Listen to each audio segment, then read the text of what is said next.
Praise the Lord. Hallelujah. സർവശക്തനായ ദൈവം നമ്മളെ എല്ലാവരെയും സമർത്ഥമായിട്ട് അനുഗ്രഹിക്കട്ടെ എന്ന് പ്രാർത്ഥിക്കുന്നു.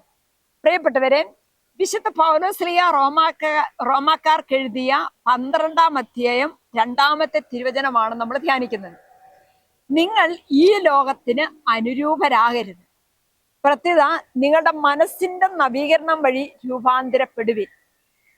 ദൈവഹിതം എന്തെന്നും നല്ലതും പ്രീതിജനകവും പരിപൂർണവുമായത് എന്തെന്നും വിവേചിച്ചറിയാൻ അപ്പോൾ നിങ്ങൾക്ക് സാധിക്കും.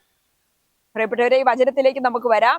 അതായത് വളരെ കൃത്യമായിട്ട് പൗലോസ്ലീഹ പറയുകയാണ്, ഈ ലോകത്തിന് നിങ്ങൾ അനുരൂപരാകരുത്. ഈ ലോകത്തിന് അനുരൂപരാകുമ്പോൾ നമ്മള് ദൈവത്തിൽ നിന്ന് അകന്നു പോകുകയാണ്.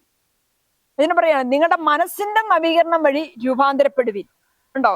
അതായത് നിത്യരക്ഷ പ്രാപിക്കാനുള്ള ഒരു കൃപ നമ്മൾ സ്വന്തമാക്കുന്നത് നമ്മുടെ മനസ്സിന്റെ നവീകരണത്തിലൂടെയാണ്.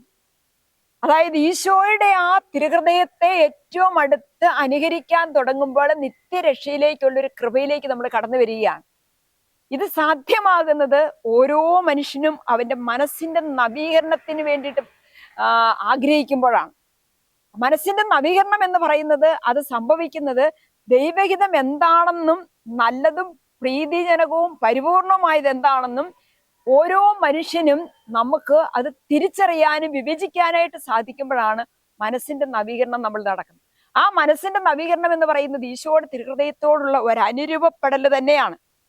ധന്യൻ പഞ്ഞിക്കാരനച്ഛൻ ഇങ്ങനെ പറയുന്നുണ്ട്, ഒരാത്മാവിന്റെ വില യേശുവിന്റെ രക്തത്തിന്റെ വിലയാണ്.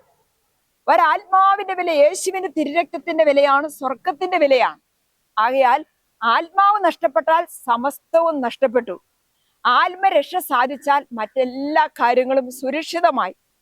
അപ്പൊ നിത്യരക്ഷയ്ക്ക് വേണ്ടിയിട്ട് ആഗ്രഹിക്കുന്ന ഏതൊരു വ്യക്തിയും ചെയ്യേണ്ടത് മനസ്സിന്റെ നവീകരണം വഴി ഈശോയുടെ തിരുഹൃദയത്തോട് അനുരൂപപ്പെടുക എന്നുള്ളതാണ്.